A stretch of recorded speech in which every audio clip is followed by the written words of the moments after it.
السلام علیکم ورحمۃ اللہ وبرکاتہ۔ پرانے زمانے کی بات ہے کہ ایک تاجر تجارت کی غرض سے بغداد پہنچا۔ پچھلے وقتوں میں تجارت کا یہ قانون تھا کہ تاجر جس ملک میں تجارت کرنے جاتا سب سے پہلے وہاں کے بادشاہ سے ملاقات کرتا، اپنا سارا سامان تجارت دکھاتا اور اس کی خوبیوں اور انفرادیت سے آگاہ کرتا۔ چنانچہ اس تاجر کو بھی بغداد پہنچنے کے بعد بادشاہ کے دربار میں پیش کر دیا گیا۔ تاجر نے بادشاہ کے حضور تحائف پیش کیے، پھر مال تجارت نکالا اور ایک ایک چیز کی خوبی بیان کرتے ہوئے دکھانے لگا۔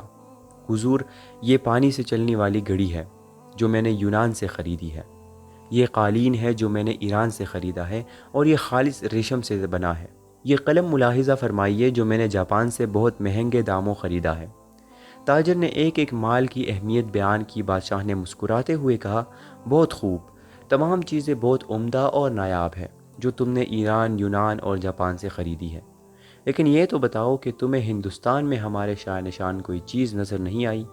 تاجر نے بادشاہ کو متاثر کرنے کے لیے کہا، یوں تو بادشاہ سلامت آپ کے شاہ نشان بہت چیزیں تھیں، لیکن جو چیز مجھے پسند آئی اس کو حاصل کرنے کے لیے مجھے کچھ عرصہ وہاں قیام کرنا پڑا تھا، جبکہ میرے پاس صرف 2 دن کا وقت تھا۔ بادشاہ نے پوچھا، اچھا بتاؤ وہ چیز کیا تھی؟ تاجر بولا، جناب وہ ایک موتی ہے، اور اس کی خاص بات یہ ہے کہ وہ دوسروں کو بانٹنے سے بڑھتا ہے، اس کو کوئی چرا بھی نہیں سکتا، اور اس موتی سے بہت سارے زیور بھی بنا کر پہنے جا سکتے ہیں۔ بادشاہ بہت متاثر ہوا اور کہنے لگا، میں اسے حاصل کرنا چاہتا ہوں۔ اس نے فوراً اپنے ایک خاص وزیر کو سامان و سوار کے اس ہدایت کے ساتھ رخصت کیا کہ اب وہ موتی لے کر ہی لوٹے۔ وزیر اپنے مقصد کے لیے نکل پڑا۔ جنگلوں، سمندروں، پہاڑوں اور صحراؤں، غرض یہ کہ ہر جگہ کی خاک چھان ماری، وادی وادی گھما، ہر شخص سے اس نادر و نایاب موتی کا پوچھا، مگر سب نے یہی کہا کہ ایسا کوئی موتی نہیں ہے جو چوری نہ ہو سکے اور اسے بہت سارے زیور بن جائے۔ لوگ اس کی بات سن کر ہنستے اور کہتے، مسافر پاگل ہو گیا ہے۔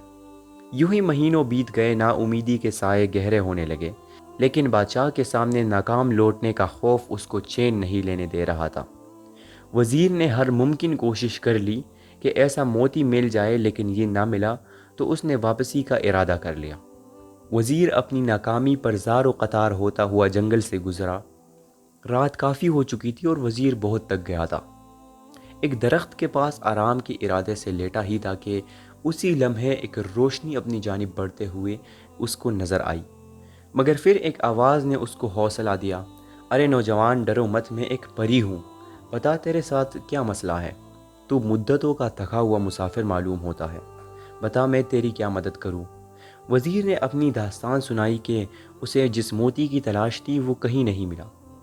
پری وزیر کے سامنے آ چکی تھی اور وہ وزیر کے بات سن کر بے ساختہ ہنسنے لگی، پھر بولی، افسوس کہ تو نے عقل سے کام نہ لیا اور محض ایک موتی کی تلاش میں مہینوں مارا مارا پھرتا رہا۔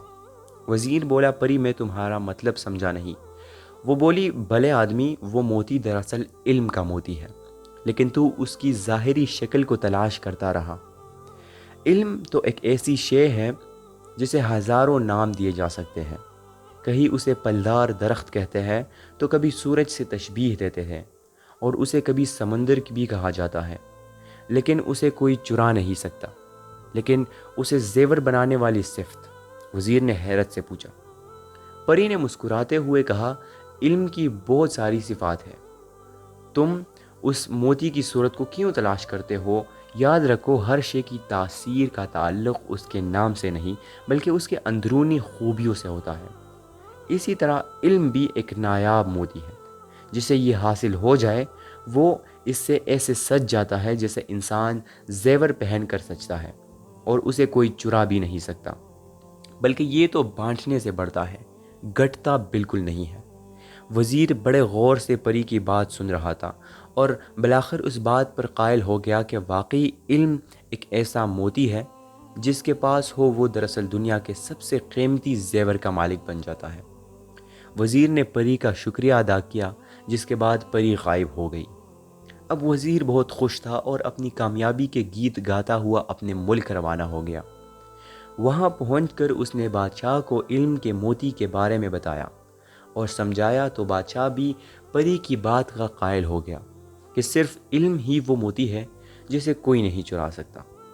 ناظرین، علم ایک ایسا موتی ہے جس کی چمک دمک زمین سے آسمان، فرش سے عرش، اور علم کے اس موتی کی روشنی میں ہی انسان اس کائنات کے خالق و مالک تک رسائی حاصل کر سکتا ہے۔ علم وہ موتی ہے جو چرایا نہیں جا سکتا۔ علم وہ ہے جو بانٹنے سے مزید بڑھتا ہے۔ اسی طرح کسی نے کیا خوب کہا ہے کہ علم حاصل کرو ماں کی گود سے اپنی گوہر تک۔ اللہ سبحانہ و تعالی ہمیں سمجھنے اور نیک عمل کرنے کی توفیق عطا فرمائے اور ہمارے گناہوں کو معاف فرمائے۔ آمین۔ والسلام علیکم ورحمۃ اللہ وبرکاتہ۔